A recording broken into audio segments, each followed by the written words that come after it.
TSA lines. The revised proposal prevents Clear from expanding to new airports until they receive their own security lane. Critics of Clear say it allows wealthier customers to pay a fee and skip ahead of other passengers who've been waiting in the same line. That does it for today. We'll be back with another edition of America Decides tomorrow at 5 p.m. Eastern. The Daily Report with John Dickerson starts now.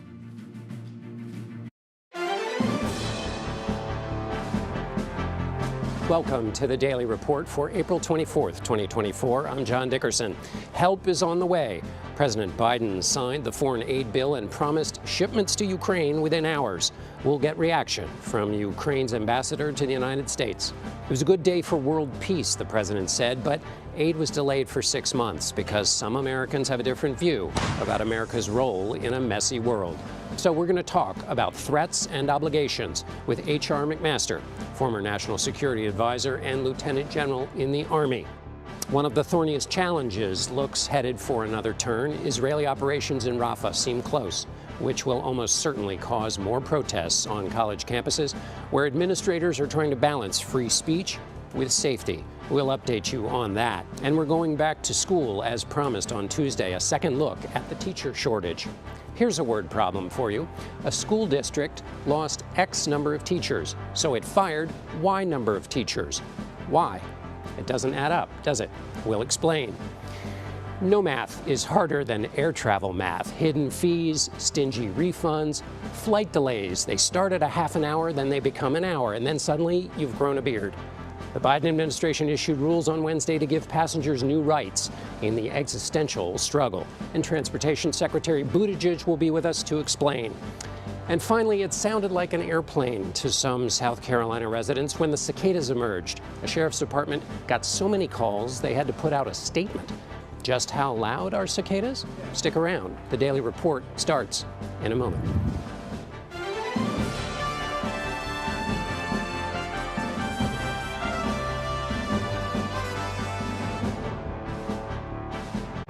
Hello, thank you for joining us. We begin our report with a much-anticipated foreign aid bill finally becoming law with the president's signature after months of negotiations, debate, and Capitol Hill visits from foreign leaders.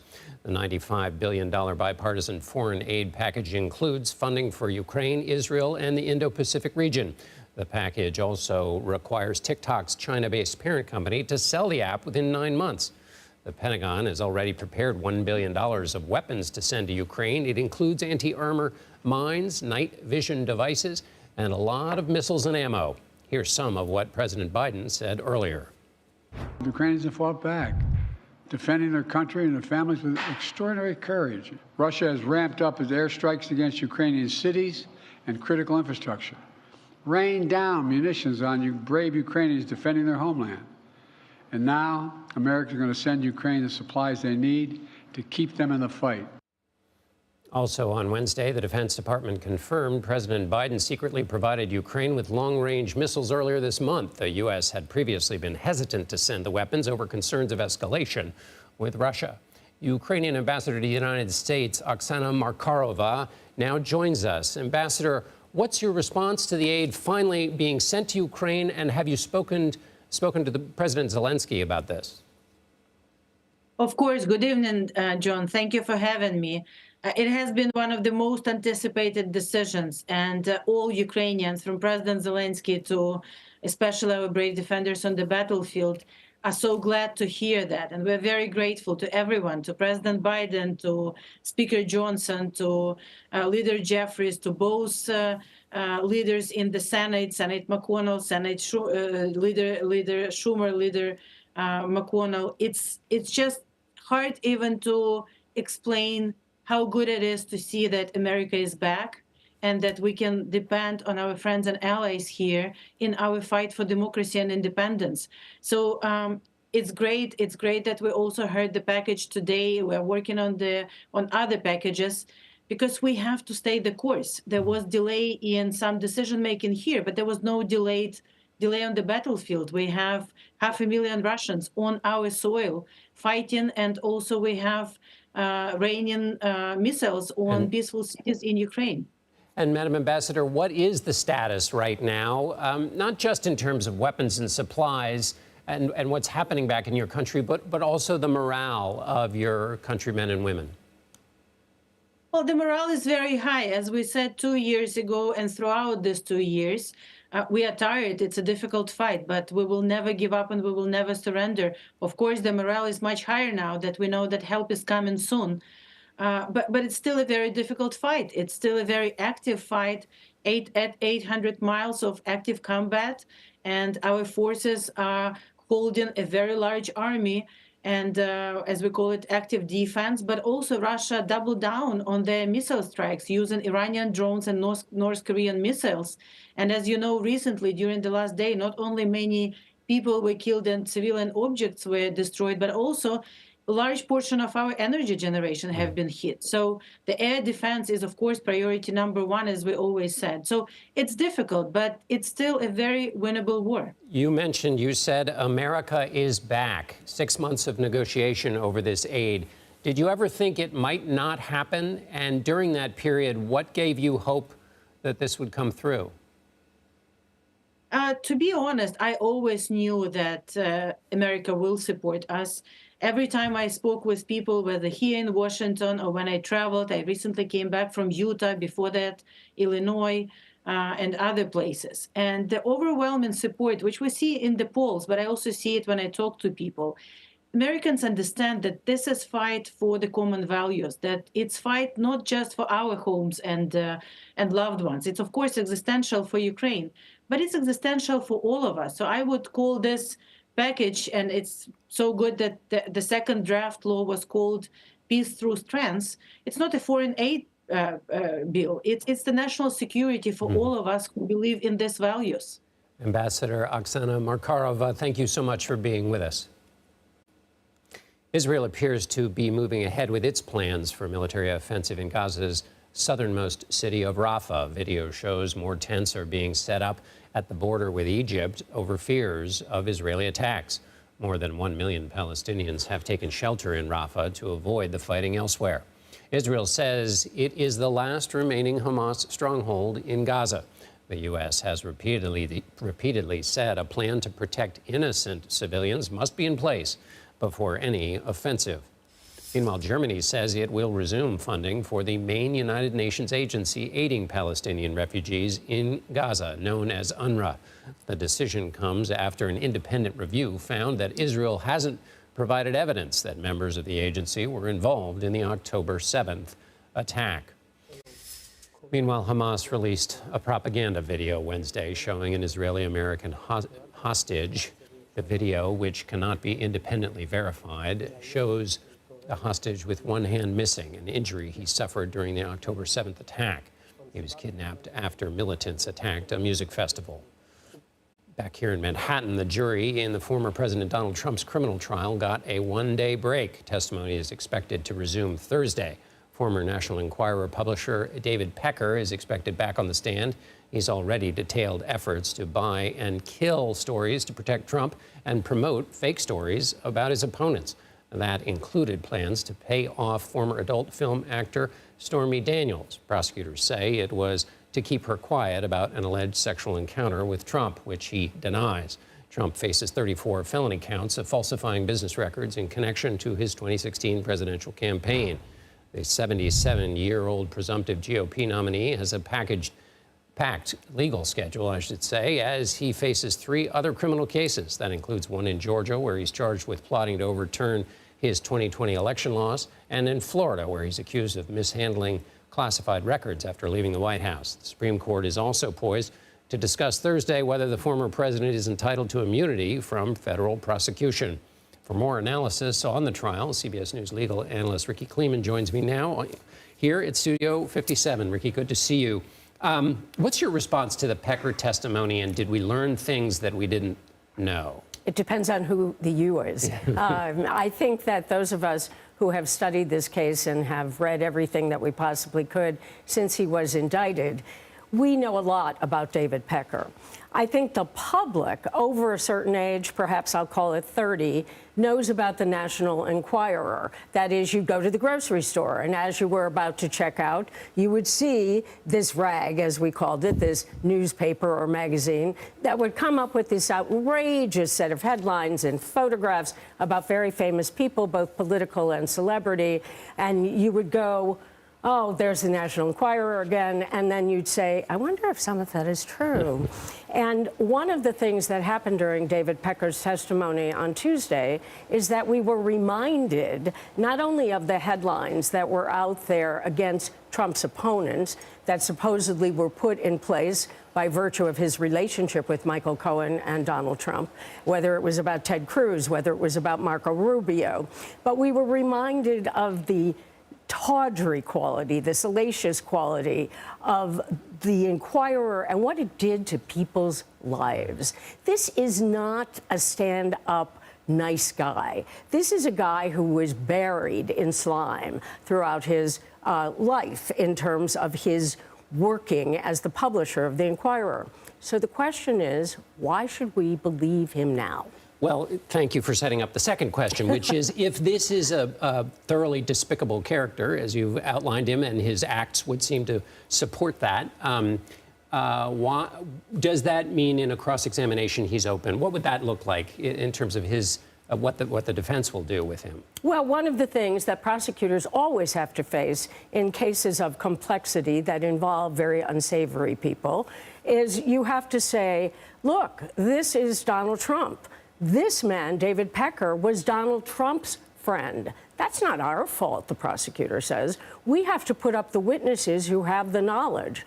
And the witnesses who are really the bookends of this case for the prosecution are flawed. David Pecker begins the case, and at some point, Michael Cohen, whether it's in the middle or the end, he's really the end of the case. A very quick question to you. In the debate over this gag order, the president's defense attorney got into a spat with the judge, at which point the judge said, you're losing all credibility with the court. You've been before judges. How much of a problem is having a judge say that to you? It's a big problem, because it's not only that Todd Blanche was told he was losing credibility with the court in a gag order hearing. That means that loss of credibility carries out throughout the case. And Todd Blanche is going to have to watch his step, because if that shows with the jury in any way, yes, the jury looks to the judge for guidance. The jury looks to the judge for the truth. That's a problem for Todd Blanche. Ricky Kleeman, thank you so much as always. The divisions on the Supreme Court were evident in oral arguments before the court on the first case challenging a state's abortion ban since the overturning of Roe versus Wade. At issue is Idaho's near total abortion ban. The Biden administration sued the state, arguing that there is a federal law that requires hospitals accepting Medicare to provide stabilizing care to patients experiencing medical emergencies, which could include abortion, even if in conflict with state law. The court's ruling, which is expected by the end of June, could have implications for more than a dozen states that have adopted near total bans on abortion. Meanwhile, in Arizona, 3 Republican lawmakers broke ranks to join Democrats in the third effort to repeal a strict abortion law dating back to 1864. The state Senate will take up the measure next week. Over in California, the Democratic governor is stirring the pot, inviting Arizona doctors to perform abortions in California. We want to lend our hand, not just our hearts, and we want to create a framework of real support. I said to my staff, mostly women, I said, I don't know how everything just doesn't stop. And we're not out there saying enough. This would never happen. If it was men, we know that. Governor Gavin Newsom unveiled an emergency bill that would allow licensed abortion providers in Arizona to get temporary permits to see patients in California. There are new rules being implemented about airline refunding for passengers who've had their flights canceled or delayed. Coming up, I'll speak with Transportation Secretary Pete Buttigieg about the changes and how airlines are reacting. We'll also talk about the country's long-awaited first high-speed railway. Plus, American schools are facing layoffs as enrollment falls and pandemic-era aid dries up. We'll explain why one expert calls it a perfect storm. You're streaming The Daily Report.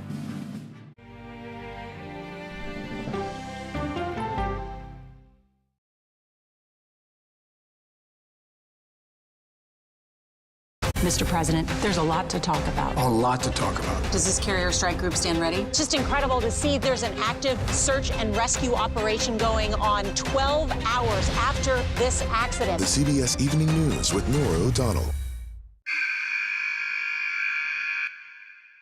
I had progressively fallen deeper into the world of online sports betting. The risk is the rush. What do you think is driving the spike in popularity? I think it's legality. If it's legal, I'm going to use it. There are ways to bet when you are 18. We've created an epidemic of child gambling. You can't walk into a male dormitory in a college campus without sports betting happening. It's America's most neglected problem. I used sports betting as a way to escape, when in reality, I'm choosing self-destruction. Whatever I had left, it was gone. The purpose of the industry is to get you to play to extinction. And that means until all your money is gone.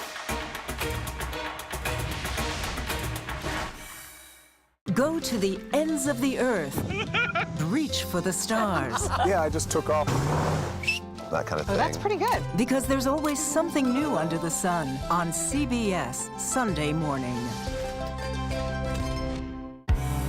An original documentary from CBS Reports. That desired farm, it's a wonderful place to raise children, and it still is. Promises broken. Black Americans have been the target of racism and discrimination pretty much from the time they acquired ownership in the land.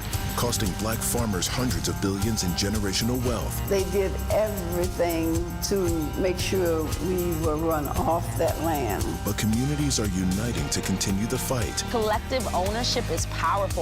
To keep their land and their dreams alive. To watch my children play on land that we own means everything. So land is power. Most definitely. 40 Acres and a Mule, now streaming on the free CBS News app. People with developmental disabilities were once sequestered by the hundreds of thousands in institutions. Many of our fellow citizens are suffering tremendously because lack of attention, lack of imagination, lack of adequate manpower. Disability activists have since torn down barriers blocking them from living at home or in the community. We conclude that Title II of the ADA requires states to provide community-based treatment for persons with mental disabilities. But of the 16,000 people who remain in state-operated institutions, half are in 5 states, and Illinois is one of them. I don't want to live in the institution. It makes me feel discriminated against. Do you think there are people living in institutions in Illinois that don't need to be living there? Yeah, because they're proving it as soon as they get out.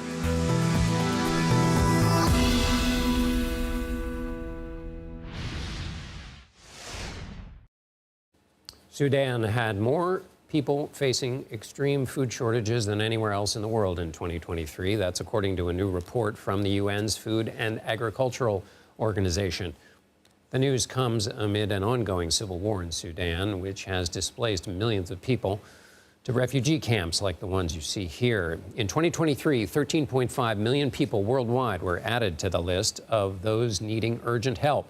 2/3 of them are from Sudan. The report says more than 20 million people in Sudan are facing acute food insecurity and that the risk of famine is real. Pro-Palestinian protesters at Columbia University now have until Thursday night to vacate campus encampments. The extension comes a day after the school announced that the rest of the semester will be hybrid due to safety concerns. Columbia officials say they have made progress in negotiations with protesters, including agreements for some tents to be dismantled and for non-students to leave campus. House Speaker Mike Johnson visited the school Wednesday to meet with Jewish students and addressed anti-Semitism. He reiterated calls from several lawmakers urging the university's president to step down. Now, I'm here today joining my colleagues and calling on President Shafiq to resign if she cannot immediately bring order to this chaos. Many colleges and universities across the nation are following suit with pro-Palestinian demonstrations. More than 150 people have been arrested nationwide for participating. The U.S. Chamber of Commerce sued the Federal Trade Commission Wednesday. The suit accuses the FTC of exceeding its authority when it issued a ban on most non-compete clauses Tuesday. Businesses use the clauses to prevent workers from transferring to competitors and taking clients or business strategies with them. But the FTC says those interests are protected by confidentiality agreements and trade secret laws, and that non-compete clauses function mainly to reduce competition for workers. The FTC argues less labor competition leaves workers with lower pay and fewer benefits. An estimated 30 million American workers are bound by non-compete clauses. They include not only managers and executives, but also hairdressers, security guards, and medical workers. Protecting workers is also at the heart of a new overtime pay measure. Salaried workers who earn less than $1,128 per week will now be overtime eligible. Previously, federal overtime protection was reserved for hourly workers and those who made less than $684 per week. We reported Tuesday on teacher shortages around the country. Florida's vacancy count was among the highest in the nation. So why then, a writer for the Tampa Bay Times asks, are schools cutting jobs? Missoula, Montana public schools are also facing layoffs, the worst in a generation, according to their superintendent. Also cutting staff, school districts for Fort Worth, Texas, and San Diego. The Northwest Indiana district announced it's closing 3 elementary schools on top of previous announced layoffs. District employees spoke out against the decision Tuesday night. It's like I'm in Twilight Zone. No one is considering our children. Indiana School Board Association Code of Ethics says children are number one. How are we considering children in all of these cuts? Health and safety. Bathrooms not clean, desks not clean. I'm expected to be highly effective with 34 children in my room. Honestly, there's not going to be a lot of teaching going on. It's going to be survival of the fittest. And CBS News reporter Bo Erickson has been looking into the teacher layoffs, and he joins us now. Boas, tell me more about what's happening in Indiana specifically. Yeah, why we're zeroing in specifically on this school district is because the impacts are already being felt of these layoffs. They were immediate layoffs. 173 staff positions and kind of this mid-sized city have already left the school district. These are janitors, support teachers, English as a second language teachers, recess aides, all very important positions to make the school day function. And specifically today, there was an unintended consequence of all of this. About 300 staff members called out for work, which made all the schools close today specifically. Wow. Yeah, because when those 173 go, all of that work doesn't go away. It just all goes on to the existing teachers yes. who are left over.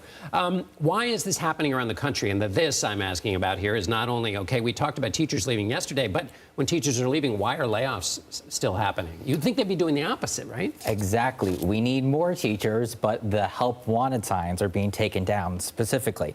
And it's really being described as a perfect storm of 3 specific issues. Remember all that federal money coming from Congress during the COVID pandemic? It was about $200 billion.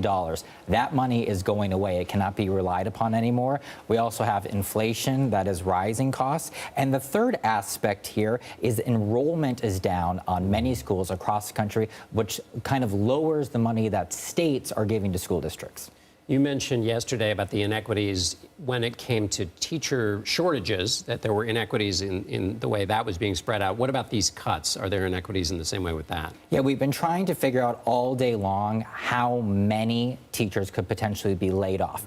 And there's about 13,000 school districts around the country. And the best sense we have found is about half or a little more of them said there could be layoffs coming this year. And so I talked to an expert. Her name is Marguerite Rosa. She's from the Edunomics Lab at Georgetown University, and she gave us a better sense of which types of school districts could be impacted by layoffs.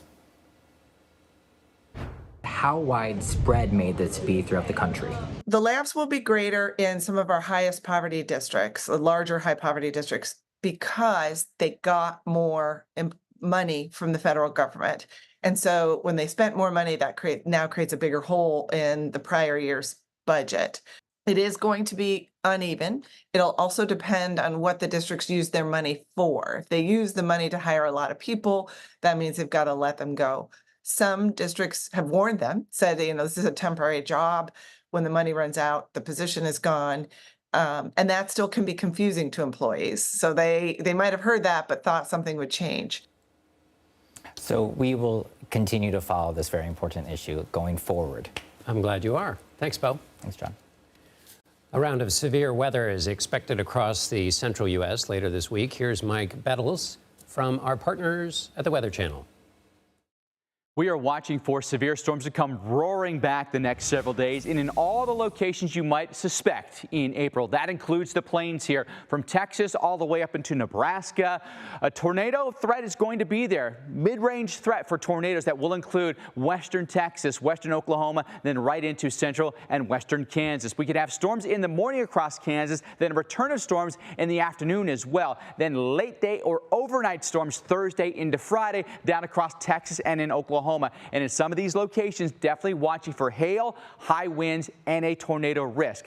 Let's do it all again on Friday. The Metroplex of Dallas and Fort Worth, all the way up toward Des Moines, the Quad Cities, St. Louis, Kansas City, Oklahoma City, all will be included in that risk. And with all these storms over the next several days, that could include all the way through Sunday, heavy rain out of these thunderstorms. And that means 3 to 5 inches of rain in the forecast. Small pockets where you could see 5 to 8 inches of rain and an increased chance for some flooding. For more in-depth coverage, watch the Weather Channel on cable and now on your favorite TV streaming device. Mike Bettis, thank you.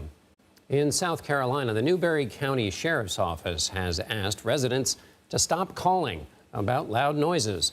But these calls aren't the typical ones over things like a rowdy house party next door.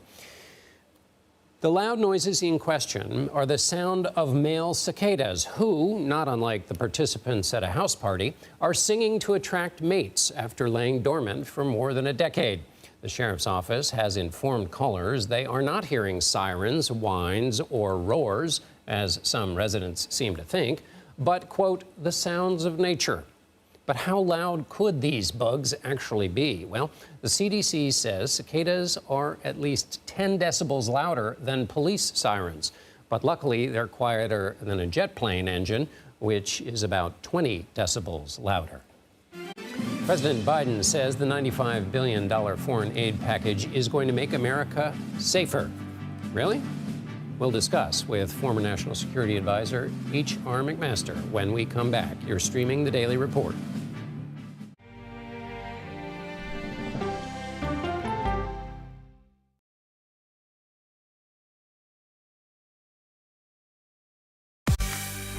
On our places, bright, shiny faces. When you wake up in the morning, we want to be your go-to team. Nate has one of the quickest minds I've ever seen. Tony has a way of making people feel comfortable. Gail has this unbelievable knack to ask the question that you're asking at home. I've been told I could talk to a tree, and that's pretty much true.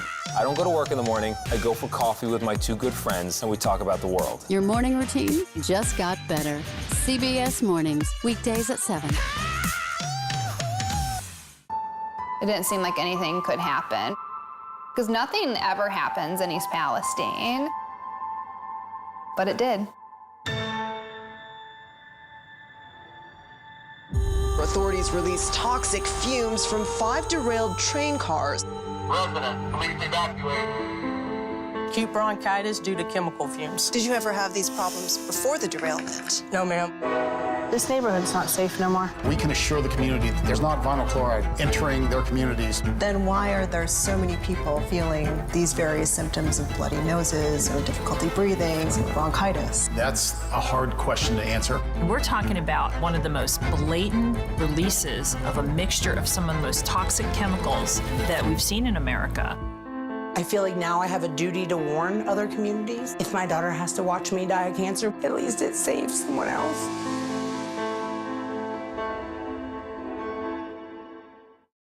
This case. It's like a screenplay, something straight out of Hollywood. But it's not fiction. It's 48 hours.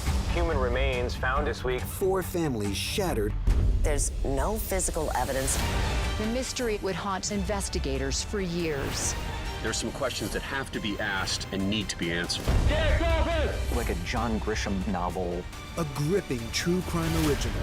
48 hours. Now streaming on the free CBS News app.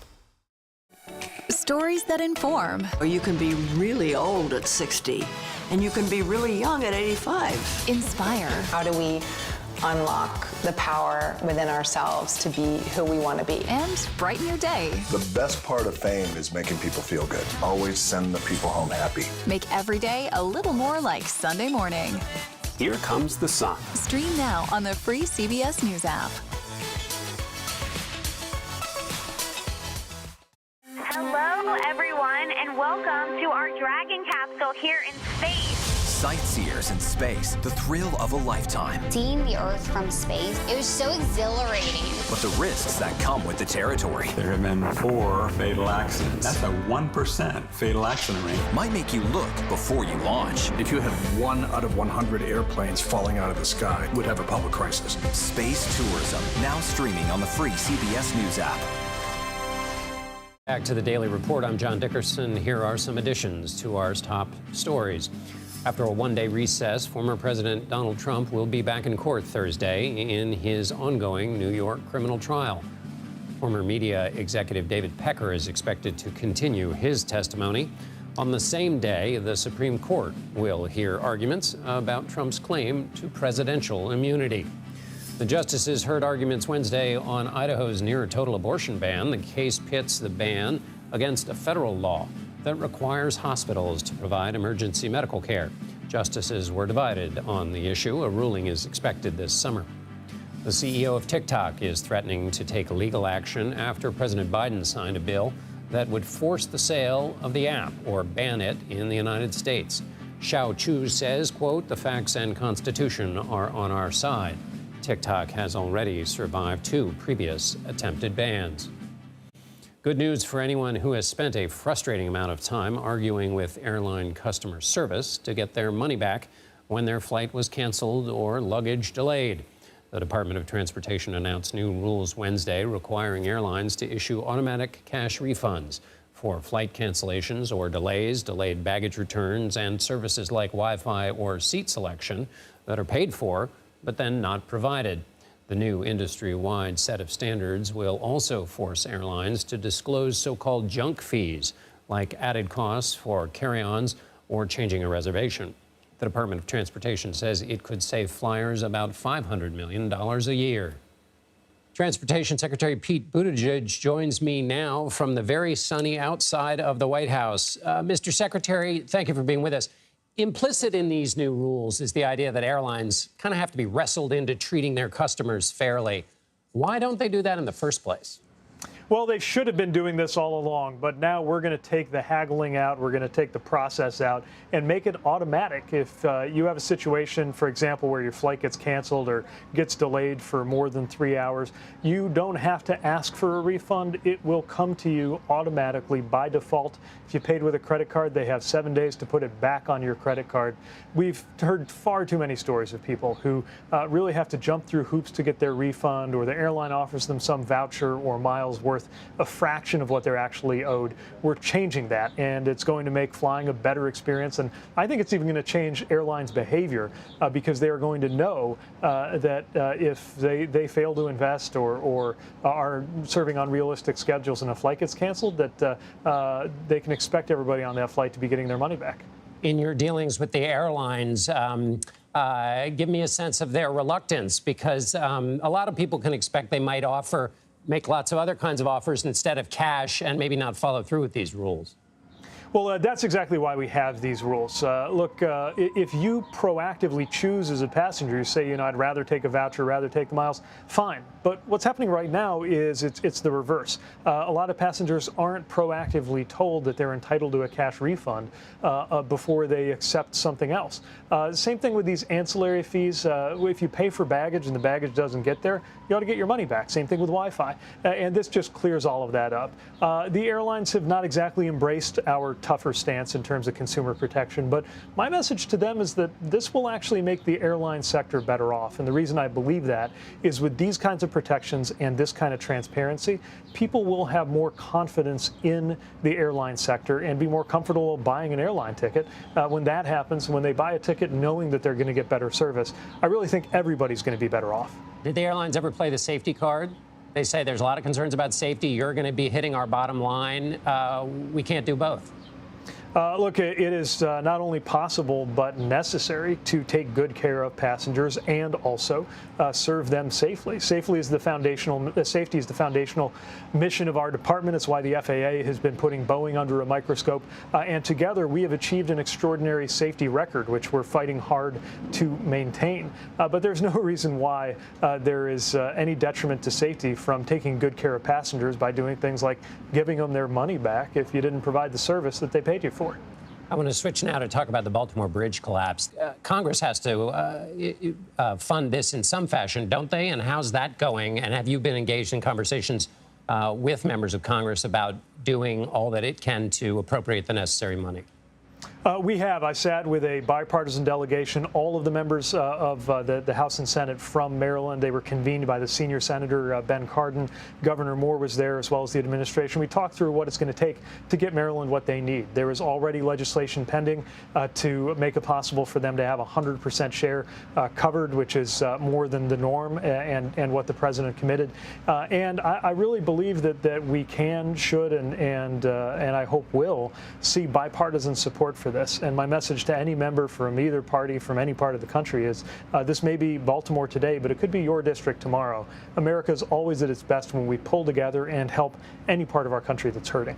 Let me ask you about that high-speed rail that you broke ground on Monday. We are in the season of people going on vacation to other parts of the world, and they will all return and say, why don't we have a rail system like that? What's the answer to that?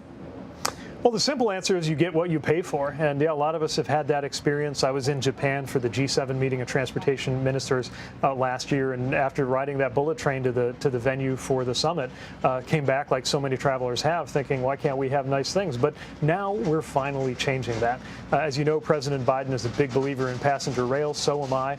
And that's gone to everything from shoring up the Northeast Corridor and making sure 100-year-old bridges get replaced that serve Amtrak, to brand new visions like this Las Vegas to Southern California route, which plans to be open by the end of 2028. So this is not a pie-in-the-sky vision. This is something that is now literally in the works. And I think that once we finally get this done, it won't be people coming back from Japan saying, why can't we have this? It'll be people from around the U.S. getting back from Vegas saying, wow, we ought to have this in the Midwest. We ought to have this in the Northwest. We ought to have this in Texas or wherever they live. And I really think there's going to be no going back for America once Americans have seen true high-speed rail on U.S. soil. What happens in Vegas does not stay in Vegas. Let me ask you finally about something a little outside of your lane, but not exactly. You wrote a book on restoring trust in political institutions. And I think you even taught a college class on the topic. There is a massive lack of trust on college campuses, some of them anyway, right now in these debates over the situation in Gaza. Students don't trust administrators to protect their right to free speech. Others don't trust the administrators to protect their basic safety. Where do they find the balance here? Well, so many people are coming to this from a place of pain, anguish, agony over the destruction and the loss of life that we have seen in Gaza, that we saw on October 7th. And so many people speaking out about that are exercising their First Amendment rights. When you see something unsafe, that's very different. Any kind of harassment, any kind of intimidation, that is very different from the legitimate expression of First Amendment rights. And obviously universities, communities are navigating that right now. The bottom line is everybody deserves to be heard and everybody deserves to be safe. And in our piece of the puzzle, when it comes to building trust in institutions at the Department of Transportation, the best thing we can do is make sure that government is delivering for people in terms of safety, in terms of infrastructure. I think that's our part of the puzzle on how we at the DOT can make our small contribution to restoring public trust in America's institutions. Transportation Secretary Pete Buttigieg, thanks so much. Thank you. The United States faces a host of national security challenges, direct and indirect, from ongoing conflicts in Ukraine and the unrest in the Middle East to possible conflicts over Taiwan and new threats to NATO. When President Biden signed the foreign aid bill Wednesday that includes tens of billions of dollars in assistance to Ukraine, Israel, and Taiwan, it was touted as money that would, quote, strengthen our national security and send a message to the world about the power of American leadership. To discuss the nature of American leadership, we're joined by former National Security Advisor and CBS News Foreign Policy and National Security contributor, Lieutenant General H.R. McMaster. H.R., it's good to see you. Thanks for being with us. This Ukraine funding, it has passed. House Speaker Mike Johnson said he changed his mind and pushed for it after being against it because he received intelligence briefings. What do you think he might have seen or heard that changed his mind? Well, John, great to be with you. First of all, I just want to applaud the speaker for having the courage to do it. It's doing the right thing and prioritizing the right thing over maybe, his political fortunes. Hey, I'll tell you, I think that what he got is a briefing on how interconnected the crises that we are facing today are. Of course, we've heard a lot of arguments about why it is intrinsically good to support the Ukrainians based on the invasion, the brutality that the Russians have visited on the Ukrainian people, the potential for Russia, if it succeeds, to be emboldened and to conduct greater aggression in Europe. But I think what he may have heard is the connection between the crisis in Ukraine, the war in Ukraine, and the cascading crises around the world, especially across the Middle East, and the degree to which Iran and Russia are working together. It's so clear now, John, the degree to which this axis of aggressors are aiding and abetting each other. With material support, the drones and the missiles that Iran is providing to Russia. Russia is in turn providing all kinds of support for Iran, enabling the serial episodes of mass homicide in Syria, enabling Iran to establish this kind of land bridge to the Mediterranean so it can continue to support its proxy forces and terrorist organizations and execute this ring of fire strategy on Israel. And then, of course, China's in the act, too, right?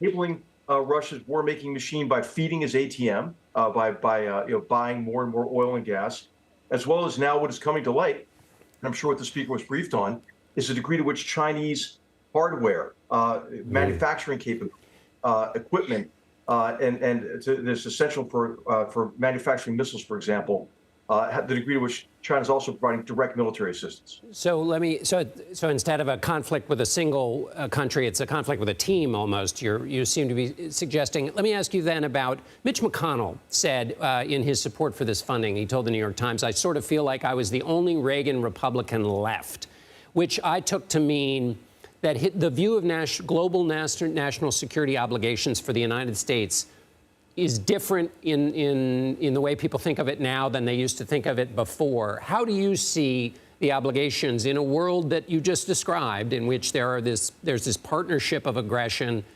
What are the obligations of the U.S. and what lessons might people be forgetting about those obligations? Yeah, I think what we're forgetting is Reagan's phrase, peace through strength. And John, what I see that connects a lot of these cascading conflicts and the looming crises, maybe in the Indo-Pacific, is that the perception of weakness is what is provocative. I mean, I think the February 2022 reinvasion, massive invasion of Ukraine is directly connected to the humiliating surrender, self-defeat, and withdrawal from Afghanistan. I believe that October 7th is at least in part related to our inability, or apparent inability until just recently, to sustain our support for the Ukrainians. If you're Ayatollah Khamenei, and you look at the United States unable to support Ukraine, if you look at the contentious relationship, for example, between President Biden and President Netanyahu, for that matter, the Israeli perception of weakness in Israel based on unrest associated with the judicial reform movement and so forth, it's that perception of weakness, I think, that led Khamenei to say, okay, now's the time to cross this off my bucket list, my destroy Israel task. So I think that's what we have to regain, this idea that we can maintain peace really through strength. Finally, in less than a minute that we have, HR, help me understand the complexity as you see it of the U.S. position with respect to Israel. On the one hand, President Biden is putting pressure on the Israelis with respect to their operations in Gaza. On the other hand, the U.S. and other allies were saying to Israel, please be more restrained in your response to Iran. So how should people understand a U.S. president or administration's leverage? What kind of leverage do they have or don't they have with respect to Israel? Well, they don't have much leverage because how does Israel do anything else but to go into Rafah to destroy Hamas? I mean, that's what it's going to take to win. I think what we've lost in our lexicon, John, is the idea of winning. And then the idea to be restrained against Iran. It's like you're telling a boxer, hey, get in the ring. You can block the punches, but you can't throw any punches yourself. And I think what's happening here is that all of this talk about controlling escalation, trying to make sure that the conflict doesn't escalate, is actually allowing Iran to execute or to escalate with impunity. Former National Security Advisor, Lieutenant General H.R. McMaster. Thanks, H.R. Thanks, John. Still to come, CBS News is investigating different aspects of online romance scams in the U.S. Our own Jim Axelrod will provide an update on how law enforcement is approaching con artists who use dating apps to do their bidding. You're streaming The Daily Report.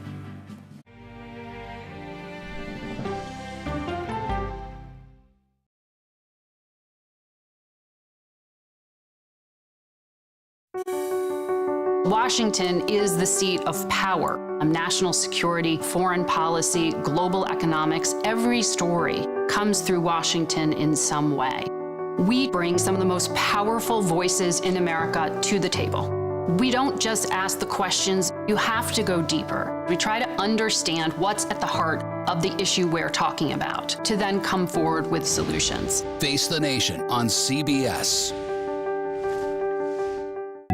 The justices ruled that Harvard and the University of North Carolina violated the Constitution. In the aftermath of the Supreme Court decision to end affirmative action in college admissions, uncertainty sets in for some students of color. Affirmative action really gave us an equal opportunity. CBS Reports explores the historic decision and what it means for those chasing an opportunity to change their lives. I knew that college was the ticket to break this cycle. The end of affirmative action, now streaming on the free CBS News app. Okay, let's go. You guys good? Hey. All right, we good? Keep going. The clock, it's ticking. Off we go. 60 minutes. 60 minutes. 60 minutes. It's time for 60 Minutes, Sundays on CBS.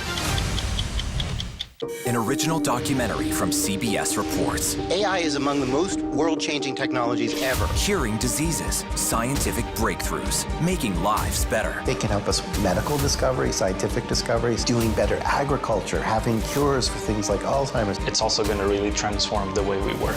The uplifting potential of artificial intelligence is limitless. It gives you a friend, somebody to chat with 24/7 that is non-judgmental. He makes me feel loved and desired. And so are its downfalls. The problem with all this AI is that it's unpredictable and uncontrollable. The choices we make now will have lasting effects for decades, maybe even centuries. The ChatGPT revolution, now streaming on the free CBS News app. We are about to see American weapons in the hands of Mexican cartels. A gun pipeline to Mexico. We are arming the cartels. 100%, no doubt about it. Happening right under our noses. Who's doing something about this? Nobody. A CBS Reports exclusive. Most Americans have no idea that we are effectively arming the enemy next door. This is the story the American people need to know. Arming cartels, now streaming on the free CBS News app. America Decides, taking you inside American democracy. The most important stories on a day-to-day, hour-to-hour basis. You're going to hear a lot of reporting. It is clearly a pivotal moment. Gun control, the economy, education. Both sides of the political aisle fight it out for power. Bringing you the analysis that you need. Thoughtfully, with context. Be part of the conversation. On CBS News Streaming. Welcome to America Decides, Monday through Thursday at 5 p.m. Eastern. All this week, CBS News has been investigating online romance scams. In this final installment, we look at what law enforcement and lawmakers can do, but also why it's important the online dating industry must police itself, too. Here's Jim Axelrod. I never thought that this could happen to our family. When Kelly Gow's widowed mother, Laura Kowal, went on Match.com, she eventually was scammed out of $1.5 million. Laura's life would end at 57, her body found in the Mississippi River. We are constantly chasing our tails. David Parrish is the sheriff in Lewis County, Missouri, where Laura's body was discovered. Online romance scams are a scourge. We deal with it every other week. But like law enforcement in small towns across America, Sheriff Parrish says he doesn't have the resources to fully investigate these online scam cases, even when a body washes ashore. We are always behind the 8 ball on this, always. But it's not just Sheriff Parrish who's frustrated. It's a substantial problem, and it's one that's rapidly accelerating. Arun Rao, the Justice Department official in Washington overseeing romance scam cases, says his main challenge is that the scammers are far away. The FBI has participated in operations in the West African nations of Nigeria and Ghana.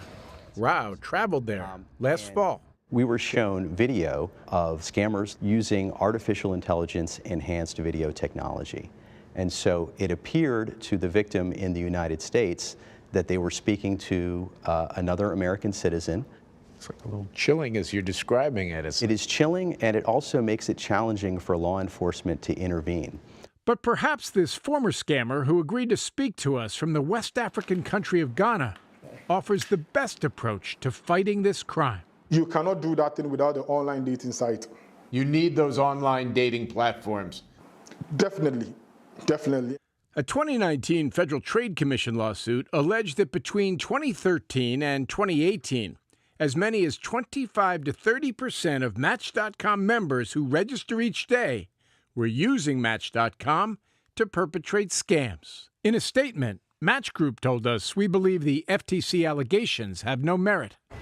Mr. Kim, how are you? Hi, how are you? Good. Jim Axelrod from CBS News. After 6 months of asking for an interview, we finally approached Bernard Kim, the CEO of Match Group, which operates at least a dozen dating platforms, including Hinge, OkCupid, and Tinder. When we've talked to scammers in Africa, they say there's no issue, there's no problem setting up fake profiles. I mean, if you've looked at our community standards, our guidelines, we've reshifted the way that we've addressed people that can come into our platforms. We're working really, really hard every single day to make sure that people are authentic. Match told us they removed 96% of improper accounts within a day and used both AI and human moderators to remove bad actors. To your customers who have lost a lot of money, hundreds of thousands, sometimes millions of dollars, life savings, or the relatives of people who've even lost their lives, what do you have to say to them? Look, I mean, things happen in life that's really difficult. I have a tremendous amount of empathy for things that happen. But I mean, our job is to keep people safe on our platforms. That is top foremost, most important thing to us. And Jim Axelrod joins us now in the studio. Things happen in life. What type of safety improvements to these dating apps are advocates looking for? Well, I think they're looking for some kind of protection. You know, the Match Group has recently hired a new head of trust and safety. That's the corporate office that handles security. But the reality is there just isn't enough. You heard the sheriff in there talk about needing resources. He's got 6 deputies in his department, and they're dealing with something like this every other week. So maybe some legislation. There's currently a bill working its way through the House right now, bipartisan. It would force the companies to let someone know when they're interacting with an account that's been linked to a scammer. Jim Axelrod. Thank you, Jim. A reunion more than a decade in the making. Reggie Bush finally has his trophy back. We'll tell you how it came to be. You're streaming the Daily Report.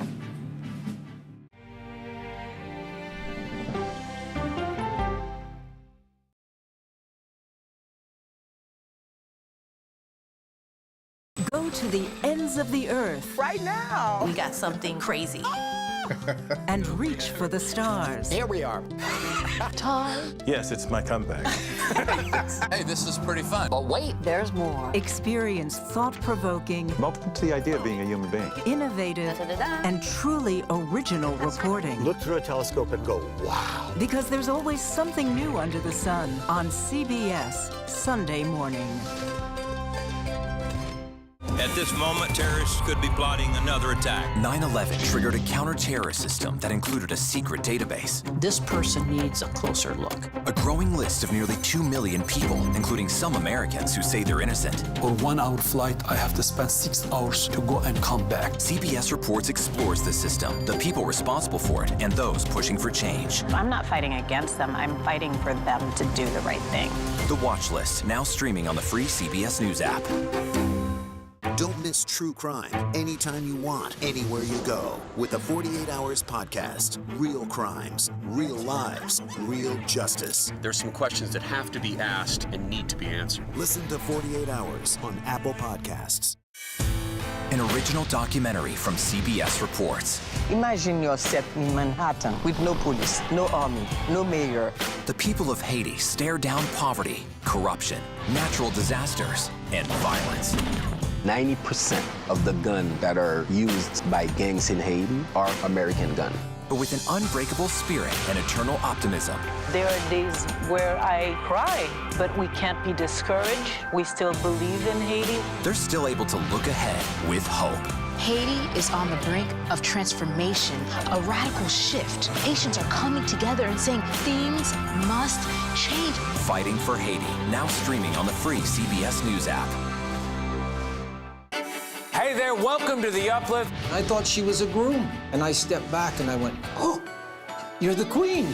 She's going to be with me every instant that I'm alive. I just wanted to see if you'd go to Disneyland with me today. I look over at him and he's smiling. I'm going to remember that the rest of my life. They told us when he was going to be born, he was only going to live for 30 minutes. It's really a miracle that he's with us today. The Uplift. Stream now on the free CBS News app. When you wake up in the morning, we want to be your go-to team. On our places, bright, shiny faces. I don't go to work in the morning. I go for coffee with my two good friends, and we talk about the world. Your morning routine just got better. CBS Mornings. At the CBS Evening News, we focus on solutions, finding solutions to healthcare problems, how much money we can spend on groceries, finding solutions to help people understand what are the right choices to make for you and your family. After 14 years of waiting, Reggie Bush has his 2005 Heisman Trophy back. The Heisman Trust announced the formal reinstatement of the trophy to Bush on Wednesday, citing enormous changes in the college football landscape. Those enormous changes refer to the legalization of name, image, likeness deals for college athletes. Bush was forced to forfeit his Heisman Trophy in 2010 after he was found to have received improper benefits while in college. Here's a look at some of the stories we're covering in our next hour. New rules for airlines are meant to save travelers time and in some cases money. Transportation Secretary Pete Buttigieg discusses what's behind the change. Plus, with the deal finally signed, a new round of U.S. aid is headed to Ukraine. The Ukrainian ambassador shares what fresh support means for the war. And teachers are in short supply, so why are so many facing layoffs? We continue our exploration of the teacher exodus. You're streaming The Daily Report.